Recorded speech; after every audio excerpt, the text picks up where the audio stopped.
¿Quieres ahorrar energía en tus sistemas de aire comprimido? Si tu respuesta es sí, entonces quédate, porque este episodio es para ti.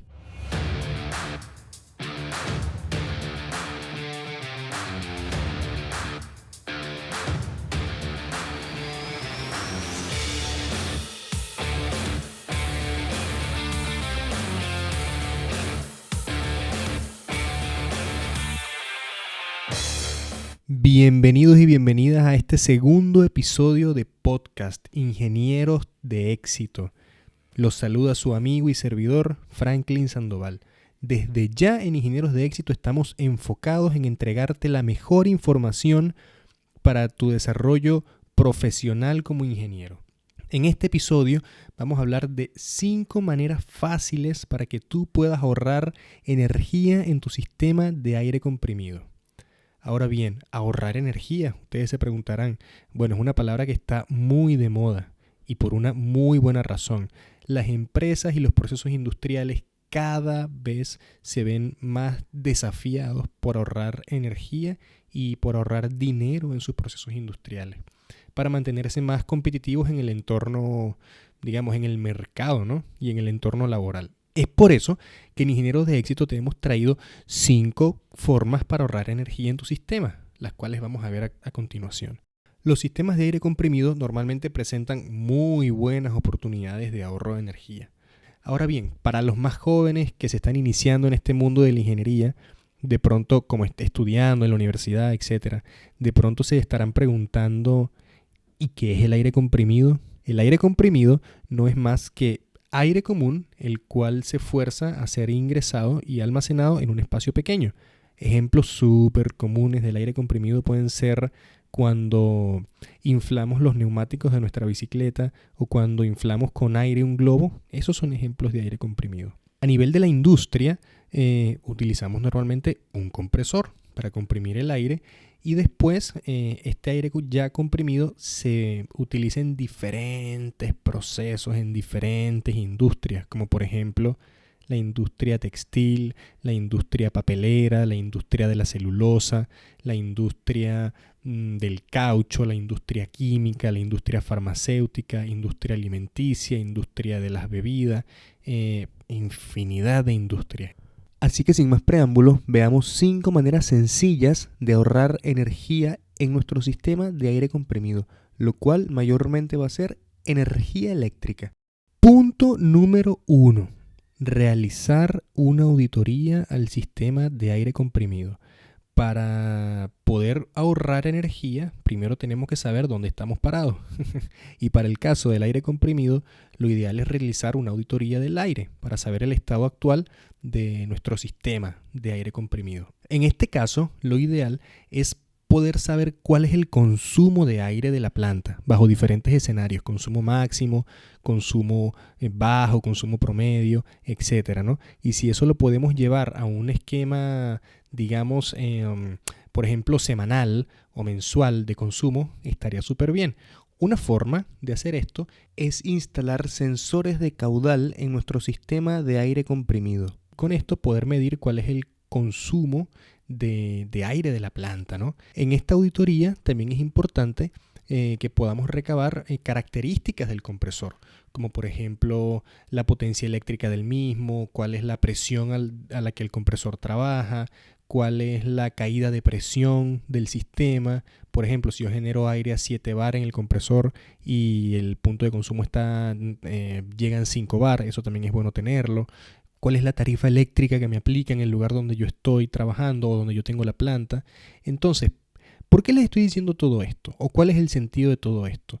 De que todos estos datos nos van a llevar a poder calcular cuánto gasto me tengo yo de energía eléctrica al año por concepto de tener el compresor encendido y de generar aire comprimido.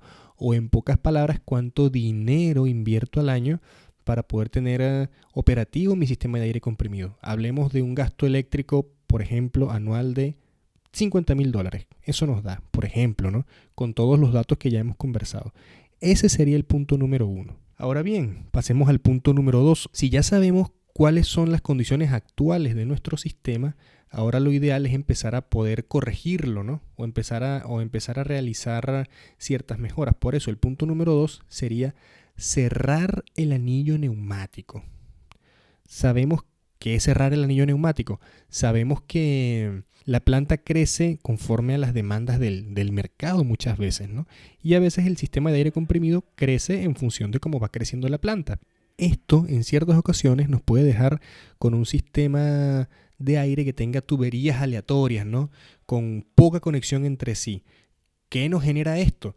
Bueno, esto nos puede generar pérdidas de presión o una presión no uniforme en los diferentes puntos del sistema. Esto no es bueno. ¿Por qué? Por ejemplo, si yo necesito 5 bar en un punto de consumo y no me están llegando los 5 bar, una opción que muchas veces se hace es subir la presión de generación de aire del compresor y para poder compensar esa diferencia de presión, ¿no? Entonces, para esos casos, lo que normalmente se recomienda hacer es hacer una instalación tipo anillo, es decir, una instalación cerrada, donde todo el sistema entre sí esté interconectado y de esa manera se mantenga una presión uniforme. Cuando yo mantengo una presión uniforme, puedo disminuir un poco la presión con la que tengo que generar aire comprimido. Como consecuencia, disminuyo el consumo eléctrico, porque mientras más presión tenga yo que generar en mi compresor de aire, mayor consumo eléctrico voy a tener. Así que ahí se las dejo. Ese es el punto número 2, cerrar el anillo neumático. Pasamos ahora al punto número 3, el cual es corrección de fugas y control de consumos no deseados. Miren, es una gran realidad. Todos los sistemas de aire comprimido tienen fugas. Eso es una gran verdad. Y cuando el sistema envejece, mucho más. Las fugas se van incrementando.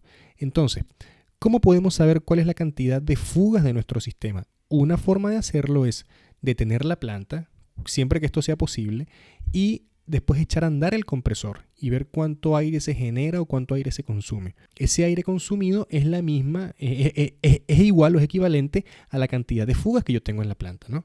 Entonces eso me va a dar un número, por ejemplo, 3 metros cúbicos por minuto, 3.5 metros cúbicos por minuto, por poner un ejemplo, ¿no? Esa es la cantidad de fugas que yo tengo en mi planta.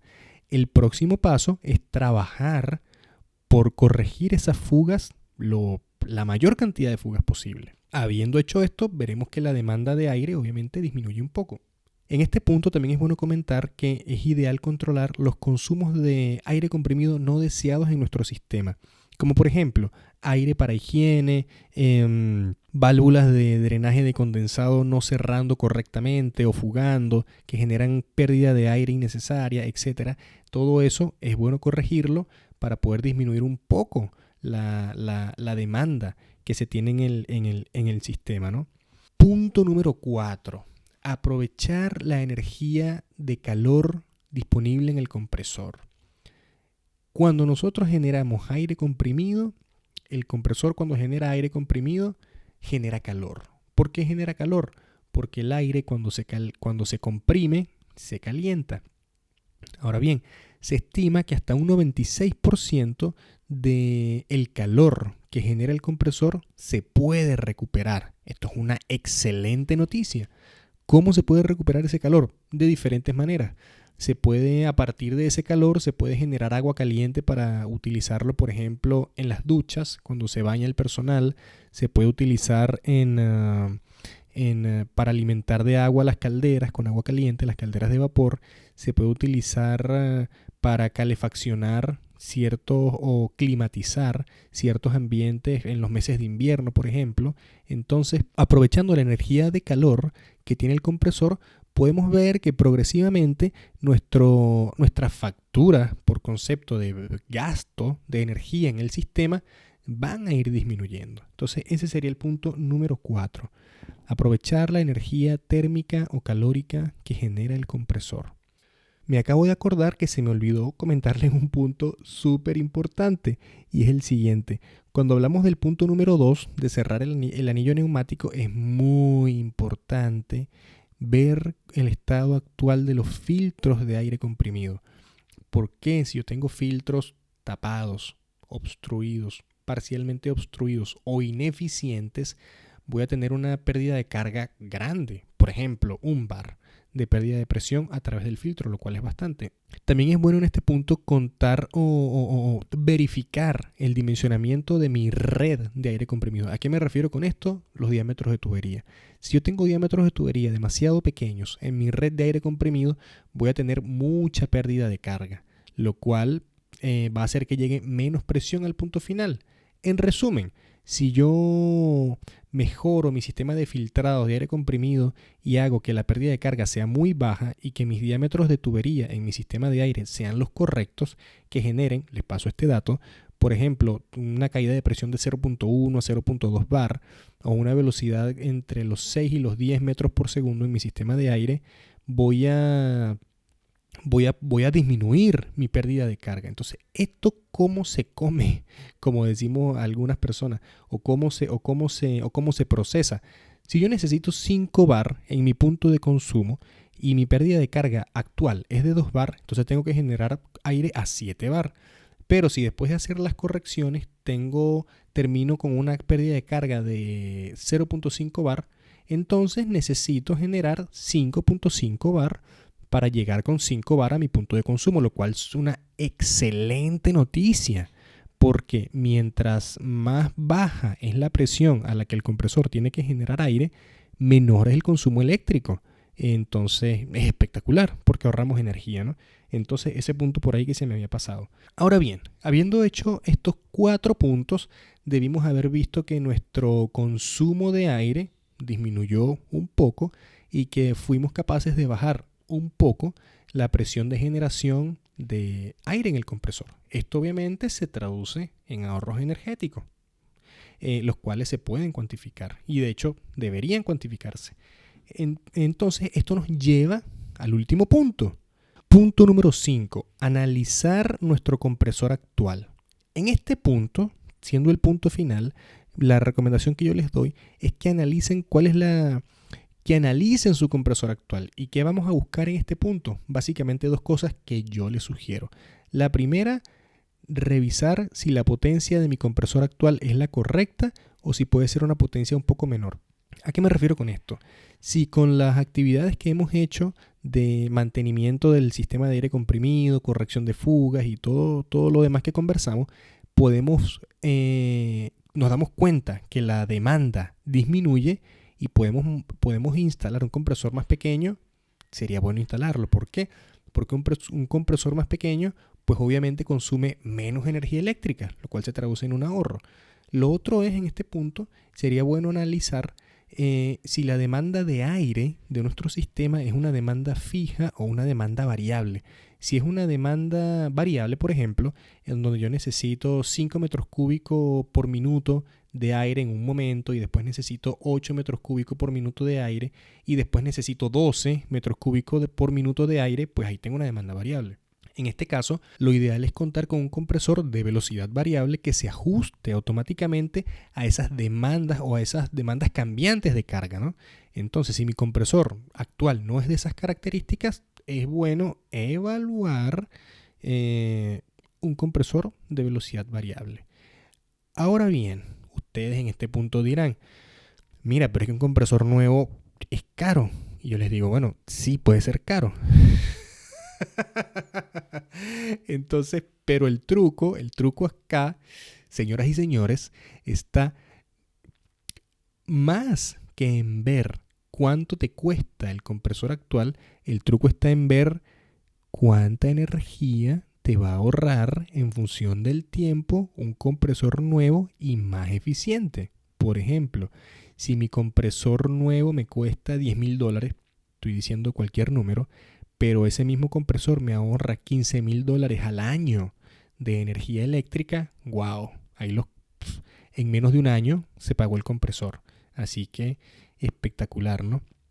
Así que ahí lo tienen, mis ingenieros. 5 formas sencillas para que ahorren energía en sus sistemas de aire comprimido. Espero de verdad que les haya gustado este episodio. Si les gustó este episodio y me están escuchando, por ejemplo, en Apple Podcast, apóyenme con sus 5 estrellas y una reseña. Si me dejan reseña, yo los saludo en el próximo episodio. Si me están escuchando por Spotify, suscríbanse. Si me están escuchando por YouTube, se pueden suscribir a mi canal de YouTube. Me encuentran en YouTube como Ingenieros de Éxito y mis redes personales en casi todas aparezco como Franklin Sandoval Mendoza.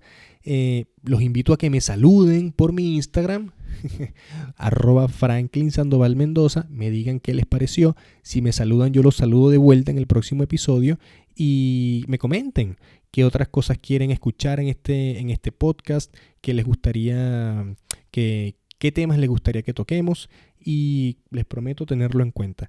Así que esto ha sido todo. Espero de verdad que les haya gustado. Muchas gracias por escucharme. Nos vemos en un próximo episodio. Les mando un fuerte abrazo. Que estén muy bien y hasta luego.